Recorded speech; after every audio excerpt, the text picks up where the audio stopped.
Welcome to SIS Startup Impact Summit by WHub, an integral part of the week-long Start Me Up Hong Kong Festival by Invest Hong Kong and Start Me Up Hong Kong. And welcome over 250 speakers, thousands of participants, and over 150 exhibitors, innovators, investors, and entrepreneurs that are shaping the world of tomorrow. We would like also to thank all the vertical champions and our main gold sponsor, Schwartz, Bienersley & Associate, for not only supporting SIS, but tech entrepreneurs and innovation. And we would like to give a very special thank you and shout out to our main partners and festival organizers, Invest Hong Kong and the Start Me Up Hong Kong team. With this, I would like to invite on stage Director General of Invest Hong Kong, Mr. Stephen Phillips.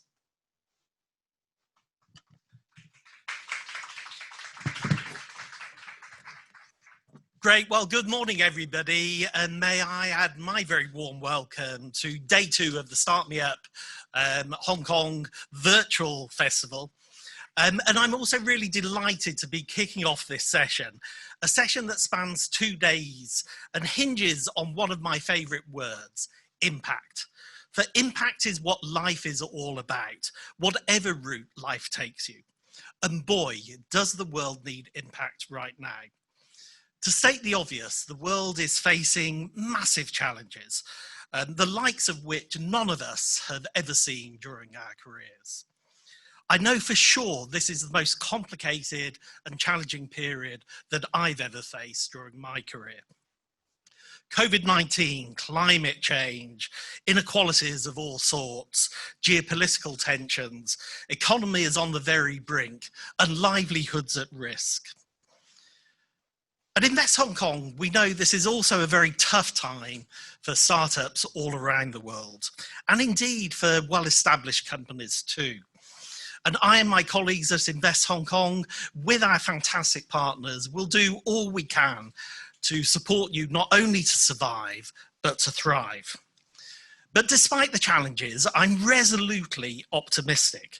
And I know that from adversity, that entrepreneurs like yourselves will play a vital role in leading us to a better and brighter future. And that is what impact is all about.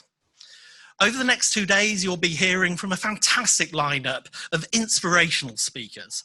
And I hope you find new and renewed inspiration in all that you do.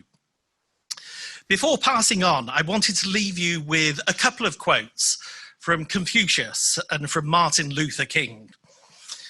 As Confucius said, our greatest glory is not in never falling, but in rising every time we fall.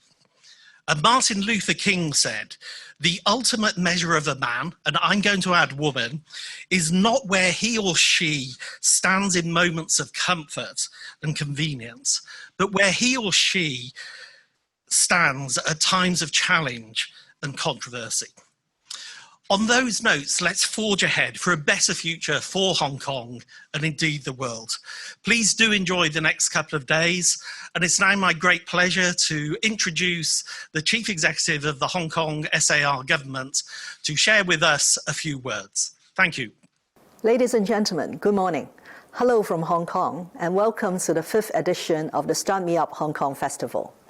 This year, the festival has to go virtual due to the epidemic.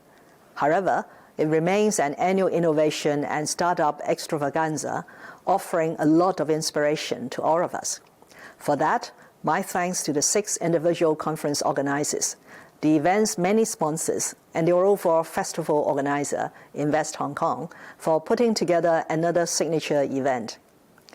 Establishing a startup is no small decision, and I believe entrepreneurs will take into account a host of factors. Business and living environment, as well as prospects and opportunities, are no doubt crucial. In the light of the fact that Hong Kong has been hitting local and overseas news headlines recently, I feel obliged to give you an update on our city, which I hope will help dispel some misrepresentations. Hong Kong has been traumatized by some unprecedented social disruptions, characterized by escalating violence, vandalized shops, acts and activities calling for independence of Hong Kong, intimidation of people holding a different political view, and threats and doxing against thousands of police officers on the social media. In short, our reputation as a safe city has been tarnished, and the normal business operation has been severely hampered. For Hong Kong, which is an inalienable part of China, and a local administration enjoying a high degree of autonomy directly under the central people's government, threats posed to national security simply could not be tolerated. Hong Kong is supposed to enact local legislation to safeguard national security, but we have not been able to do so after 23 years since our return to the motherland.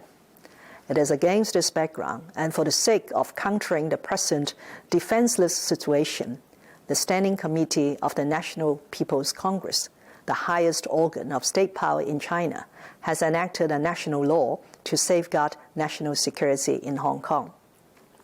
This resolute decision of the central government is supported by the Hong Kong SAR government and some 3 million Hong Kong people who took part in a signature campaign over a period of just 8 days. Safeguarding national security through legislation at the state level is in line with international practice and has been put in place in many countries around the world. There is simply no valid reason why China alone should be inhibited from enacting national security legislation to protect its territory and its nationals. Unlike national security laws in many countries, which are wide-ranging, this particular national security law only criminalizes 4 types of acts and activities. They are secession, subversion of state power, terrorist activities, and collusion with the foreign country or with external elements to undermine national security. It will only target a very small minority of people who have committed those offenses, while the life and property, basic rights and freedoms of the overwhelming majority of Hong Kong residents will be protected. Stability will be restored, and Hong Kong will provide an environment conducive for businesses to flourish. I'm not going into the details of the law except to impress upon you that the legitimate rights and freedoms currently enjoyed by Hong Kong people will not be affected. Hong Kong will continue to be a free and open society. The rule of law, including an independent judiciary, will be as robust as ever. In short, the favorable factors of Hong Kong in attracting startups remain unchanged. Indeed, the number of startups in Hong Kong has doubled over the past 5 years, from about 1,500 to over 3,000. Of course, for all things to resume normal, we will have to conquer COVID-19 first, something the world as a whole has not yet succeeded. However, Hong Kong has responded to the challenge quite admirably, if I may say so. To date, our multi-pronged strategy has been amongst the most effective in the region and well beyond. And I'm glad to tell you that innovation and technology has played an important role, which underlines our potential in this area. To give you some examples, a monitoring system using Bluetooth low-energy wristbands paired with a dedicated mobile app and geofencing technology has enabled the monitoring of over 200,000 individuals under home quarantine here in Hong Kong up to now.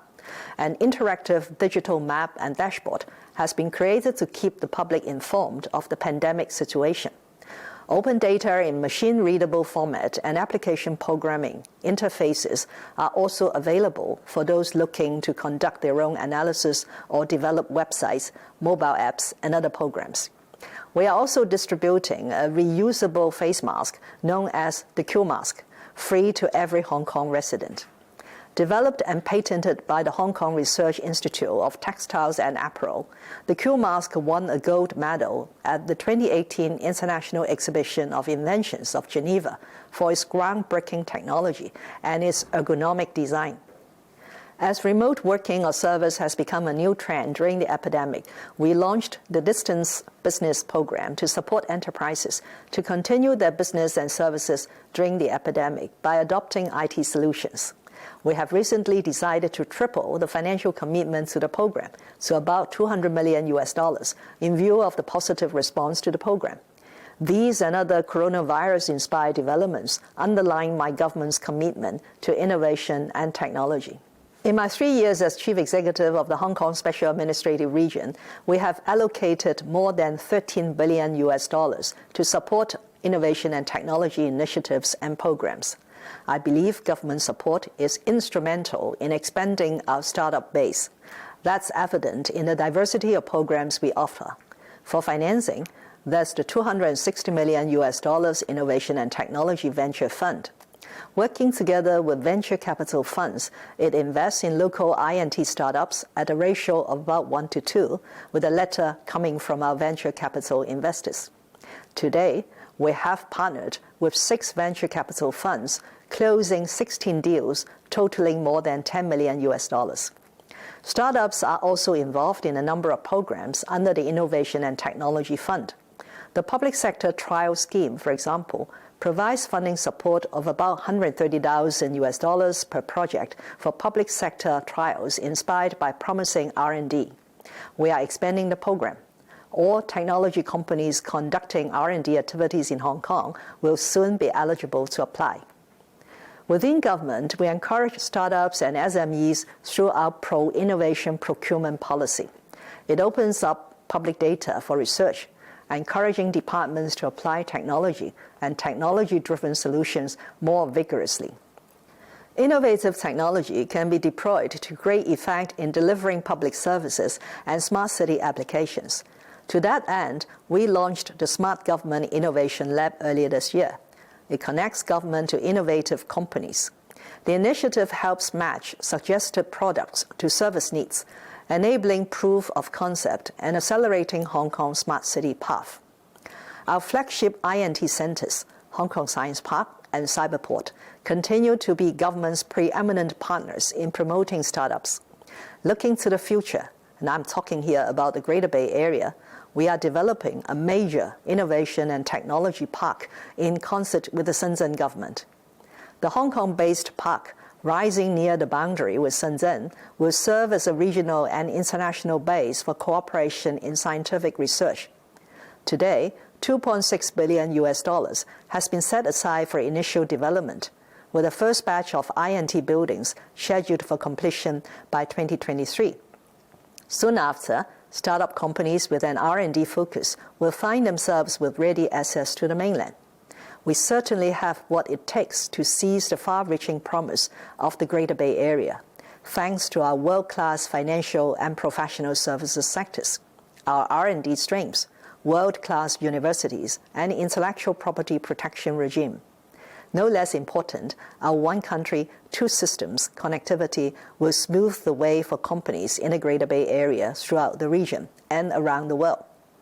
I understand that the Startup Impact Summit will get going soon, and it will spotlight the Greater Bay Area, together with a variety of overseas markets, promoting investor matching, startup services, and pitch sessions.